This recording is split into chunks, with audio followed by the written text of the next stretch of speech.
ოკუპირებულმა ცხინვალმა შეიარაღებაში ოპტიკურ ბოჭკოვანი მართვის მქონე სამხედრო დრონები მიიღო, რომელსაც 25 კილომეტრის დაფარვა შეუძლია. ოსური მედიის თანახმად ცხინვალში ეგრეთ წოდებული თავდაცვის სამინისტროს 33 წლის თავისა და სამშობლოს დამცველის დღისადმი მიძღვნილი ცერემონია გაიმართა, რა დროსაც სამხრეთ ოსეთის დე-ფაქტო პრეზიდენტმა ალან გაგლოევმა უწყებას თანამედროვე უპილოტო საფრენი აპარატების პარტია გადასცა. ღონისძიებაზე გაგლოევმა თქვა, რომ თანამედროვე ტექნოლოგიების დანერგვა დროის მოთხოვნა და საზღვრის უსაფრთხოების უზრუნველყოფის გასაღებია.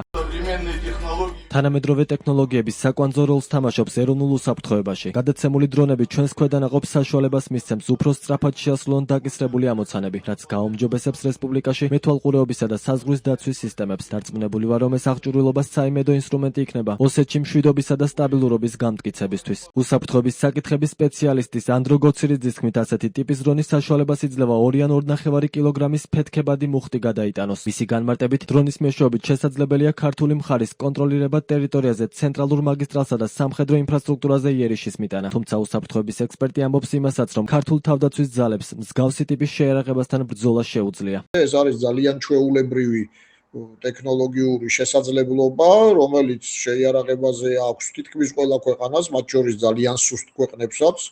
უფრო მეტიც, რამდენადაც ჩემთვის ცნობილია, აფხაზეთში რუსეთის სამხედრო დანაყოფებს და აფხაზურ ეგრეთ წოდებულ შეიარაღებულ ძალებსაც ეს შესაძლებლობები ადრეც ჰქონდათ.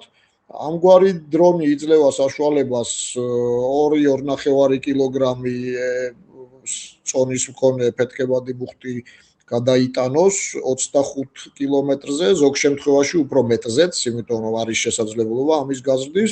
ბუნებრივია ეს ზრდის თავდასხმის შესაძლებლობებს ჩვენს ცენტრალურ ავტობანზე, სამხედრო ინფრასტრუქტურაზე, ასევე დივერსიული მიზნებისთვის სამოქალაქო ინფრასტრუქტურაზე, თუ რუსეთს დაჭირდება საქართველოში დივერსიული აქტების განხორციელება და ამ თვალსაზრისით თქვათ რაღაც სიტუაციის დესტაბილიზაცია, მაგრამ ეს იმას არ ნიშნავს, რომ ამ ტიპის შეიარაღების წინააღმდეგ საბრძოლო შესაძლებლობები არ აქვს ქართულ თავდაცვის ძალებს.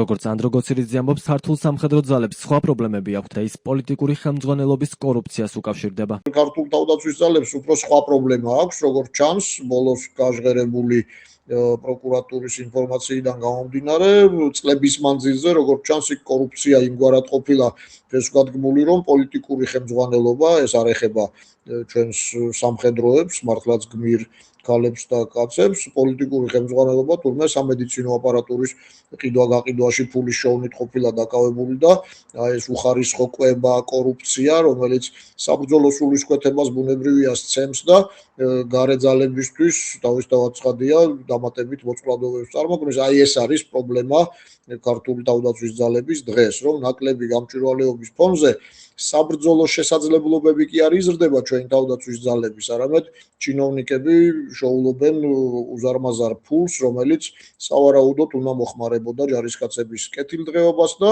სამხედრო პოტენციალის ზრდასაც. ოკუპირებული ცხინვალის სამხედრო შეიარაღებაში ოპტიკურ ბოჭკოვანი მართვის მქონე შეტევითი დრონების გამოჩენაზე ქართულ ოცნებას კომენტარი ჯერ არ გაუკეთებია.